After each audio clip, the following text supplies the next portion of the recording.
Swift Master.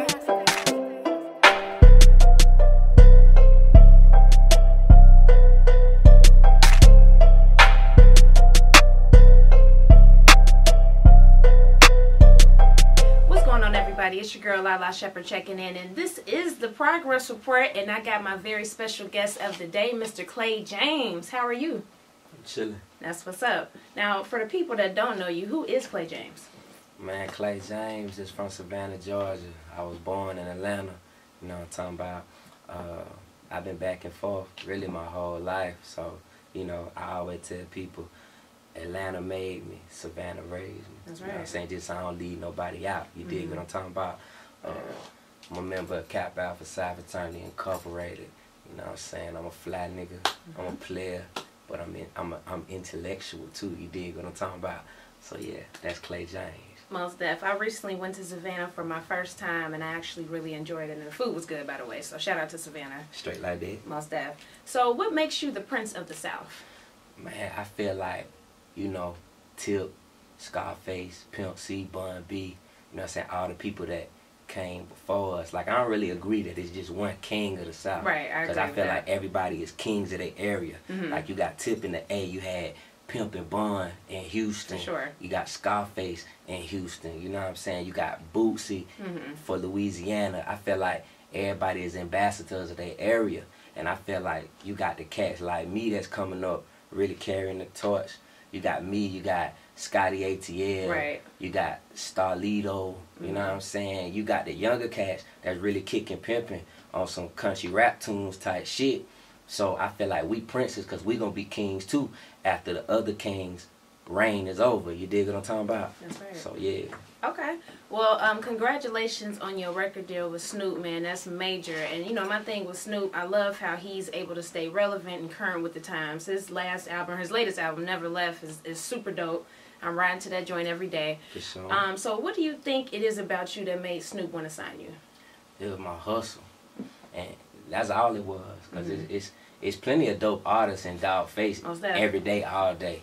But he was like, the thing that made you different was the fact that I was able to make it to him how I did in this city of 1 million rappers. Absolutely. You know what I'm saying? So he always tell me, he be like, I like the way you dress, you know what I'm saying? I like the way you kicking it, you know what I'm saying? But it's your hustle that make me just stamp you the way I do. That's right.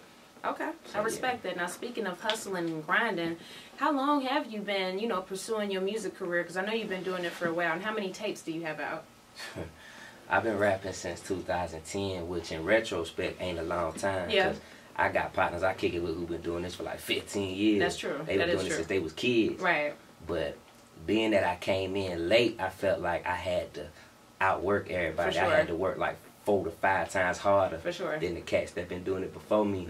And shoot, since 2010, my first rap name was CJ the Fly Guy. Right, okay. So since 2010, I would say I done dropped 20 mixtapes. Insane. That's a lot. Now that's a lot. Definitely. Now speak on, you know, our current generation of rappers. And this doesn't apply to everybody. But, you know, for what's popping right now, and also too, you know, the rappers that made the freshman class for this year. What are your thoughts on some of these rappers that they have feminine ways, and they're just different? And, you know, I'm not saying it to be disrespectful, but it is a new era, and it's a new generation of artists that are completely different from what, you know, we were kind of brought up on and what we were used to, even though we're not that old or nothing like that. But you get what I'm saying. So what are your thoughts on the new generation of artists? Did my thing. Like, I feel like Atlanta and the South kind of dictates what the musical trends are going to be for the rest of the country. You dig what I'm saying? So, you know, being that we are the Mecca now of hip-hop, you know what I'm saying, in my opinion, it's like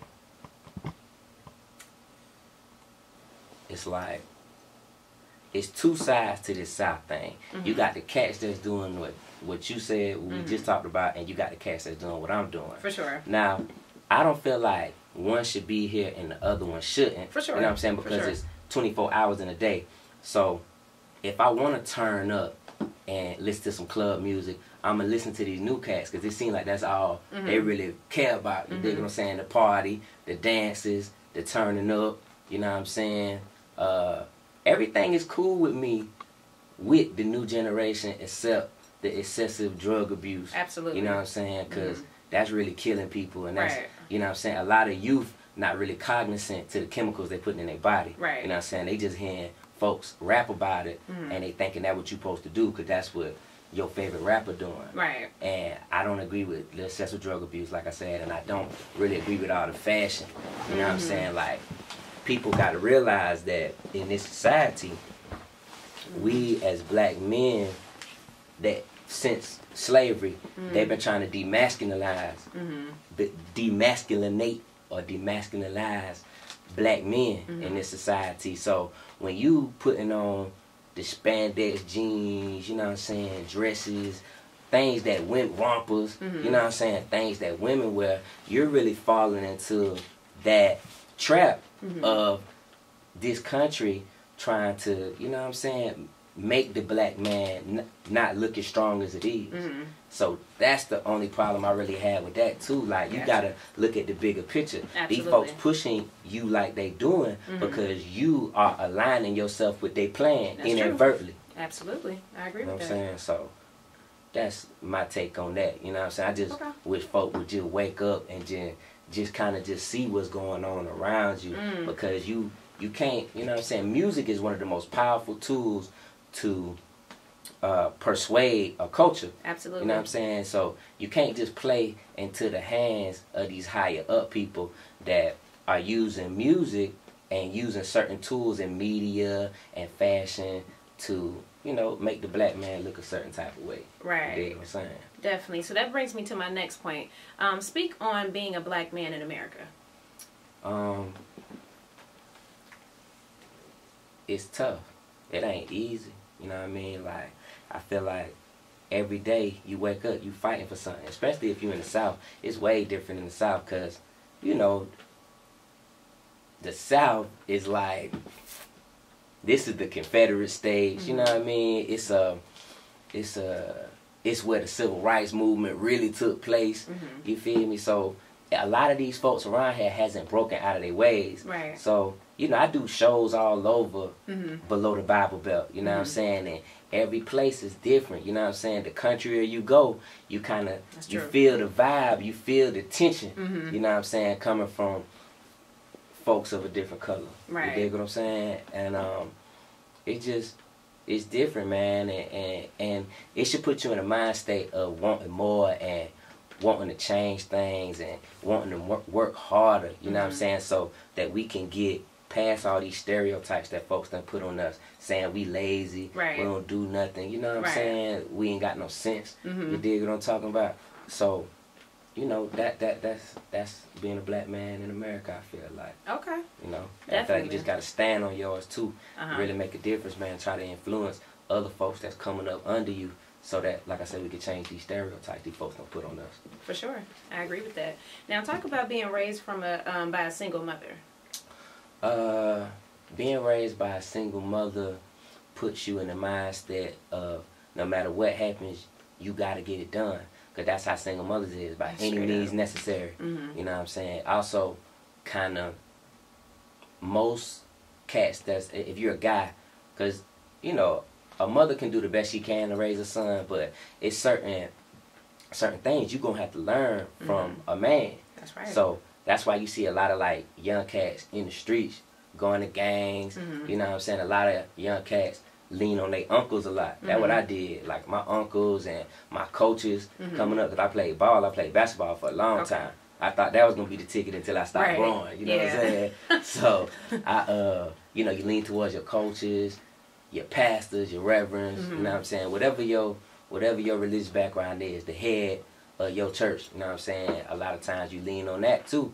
And, you know, you grow up strong, you grow up hard, you get a lot of things up out the street, but you also start looking to guidance from other strong black men. Right. So, definitely. Yeah. Now, speak on creating music. When did you discover within yourself that you were going to be an artist? Like, when did you know? It was 2010, and I was about to drop out of school and go to the Air Force. Okay. I just wanted some stability. Like, like my life was all over the place. I was just partying, you know what I'm saying? Like, just women. Like, it was crazy. Like, I was living like a rock star, like, for real. You know what I'm saying? And I was like, man, I gotta chill. Like, I'm living fast, you know what I'm saying? And then I was about to go to the Air Force, and then one of my frat bros, Amari Curtis, he was like, man, you know, you fly, man, and you from Savannah, you got a story to tell. Man, what you should do, man, you should rap. Interesting. And I was like, rap? He's like, bro, I'm telling you, it'll work, man. He's like, everybody, you already got a fan base because you popping on campus. He was like, so if we could flip it, all you need is a song. That was we just looking for a song, you know what I'm saying?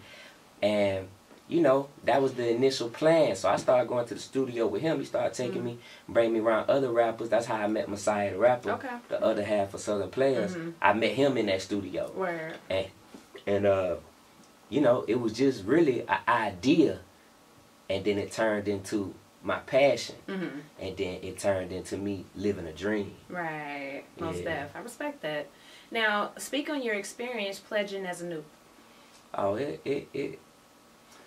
that changed my life because that was the hardest I ever worked for anything. I'm sure. Up until this rap thing. You know what I'm saying? And it put me around a bunch of business-minded black men. For sure. From age 60 all the way down to 20. Right. You know what I'm saying? I saw a bunch of productive individuals in the community.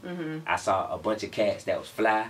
I saw a bunch of cats getting money. Basically, I felt like when I pledged the frat, I learned a lot of stuff from my big homies that essentially was something my pops should have told me. You know what I'm saying? But I ain't meet my pops until after I pledged Kappa. Because at Georgia State, it was so many, like, we had the line in the city that, like, everybody knew us because we was all over the city. We was doing parties. You had other people. We was in NAACP. We was just productive. So it was like, it was a big thing when we came out at Georgia State and it hit the internet hard. That was like one of the first viral lines on some NPAC shit. You know what I'm saying? So when all the pictures started floating up on all the social media, Twitter and Facebook and all that, my pops' cousin seen my name and was like, dang, he got the same name as my uncle. Then they looked at the pictures, they're like, dang, that nigga look like my uncle. So he hit my pops and was like, man, I think this your son. Wow. You know what I'm saying?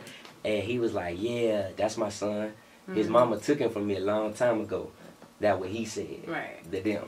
So I met up with him because of really the fame of Kappa. And then we had that was like our first conversations, like probably right after I crossed. You know what I'm saying? So I didn't have my pops around or whatever, so I had looked at the frat, you know what I'm saying, to really just fill in them blank spots that I didn't learn from my daddy. Word. I'm talking about. So that's why I say, like, me being able to speak a certain type of way, me being able to dress a certain type of way, me being able to move around doing business, you know what I'm saying, knowing what to expect from somebody that I'm doing business with, you know what I'm saying, and just giving off good energy, man. I felt like that's something I learned in my chapter. That's right. Okay. Now, can you define for me what a pimp is and what a Southern player is? Alright, a Southern player is like somebody who embodies, you know what I'm saying, being country and proud.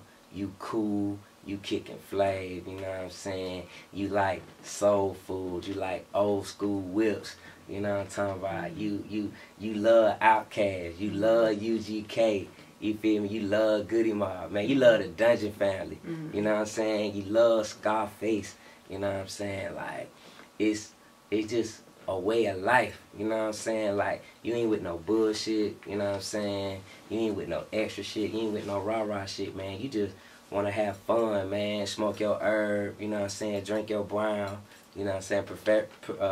Preferably Hennessy, you know what I'm saying? Yes. And you just want to kick flav, man, mess with girls, you know what I'm saying? Just live life, man. Just live out your purpose in a fun way, but still productive. But, you know what I'm saying? You still keep it playing, you feel me? Okay. Now, as far as a pimp could be two things. A pimp could be somebody who got hoes, you know what I'm saying, who actually got hoes working strip, you know what I'm saying, you know, like pimping far as exploitation of women and prostitution. Or you could look at it as someone who's getting the most out of not just women but life. You know what I'm saying? Like I tell folks all the time, I pimp life. Like I get the most out of any situation I'm in. Word. You know what I'm saying? Like if I'm doing an interview, I'm making sure both of us winning. Absolutely. You winning, you getting the exposure you need. I'm winning, I'm getting the exposure I need. That's right. We pimping. You know what I'm saying? Okay. So yeah, that's how I look at this shit. That's what's up.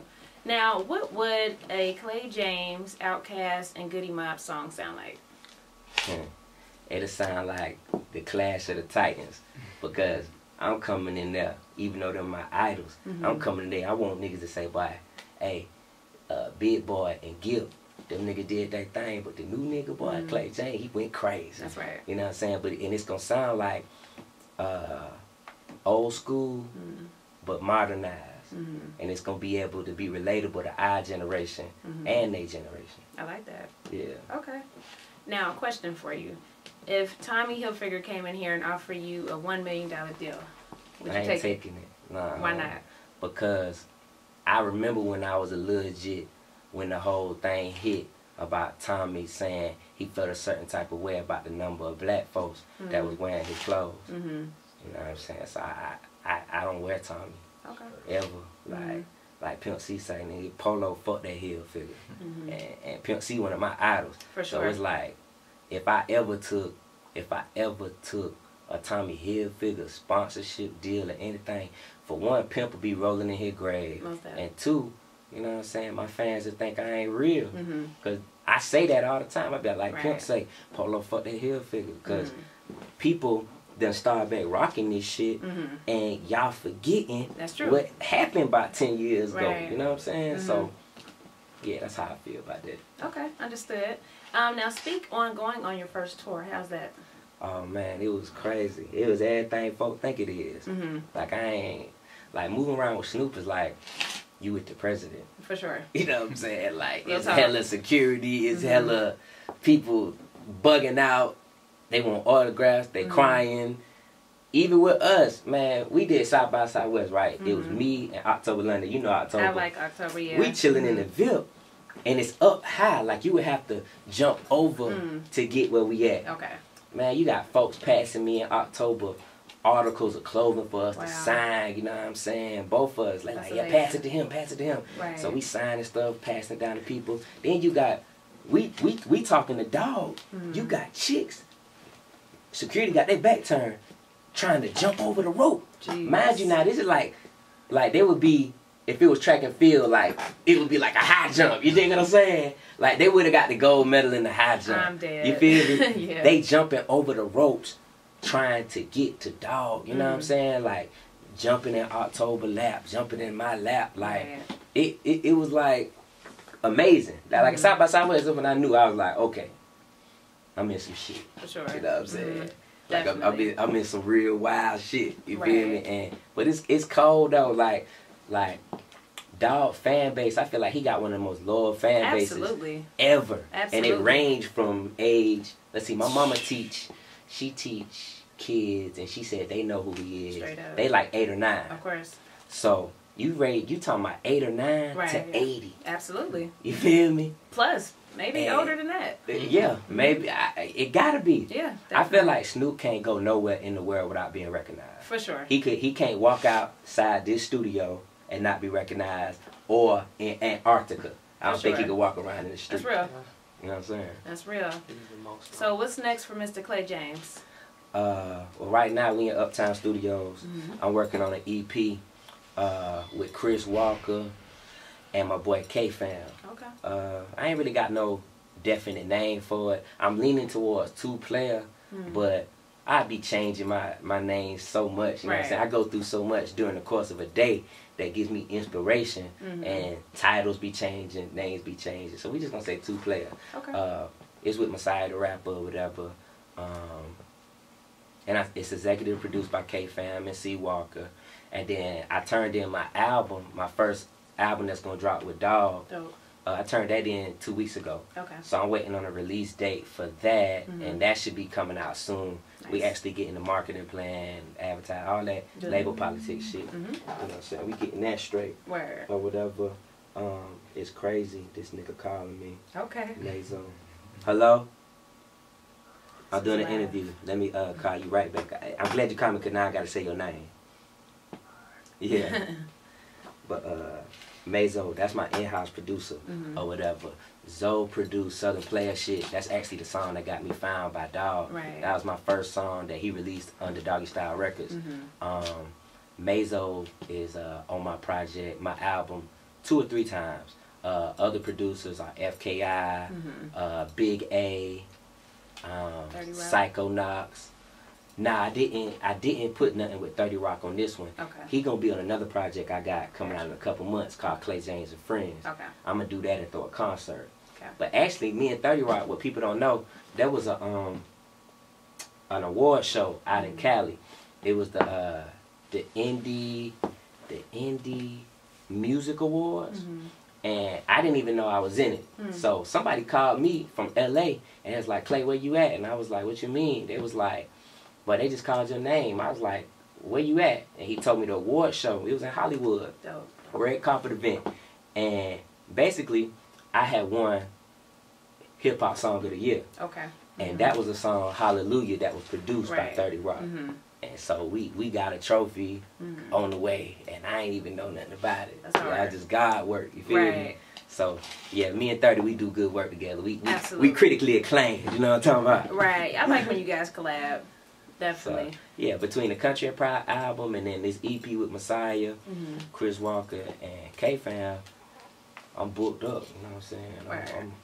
Ain't no days off. For sure. And then I'm gonna hit the road with Dog again coming up. I'm gonna be with him Fashion Week out of LA the 2nd week of October. Okay. And then on tour with Linkin Park and Machine Gun Kelly. Dope. The following week.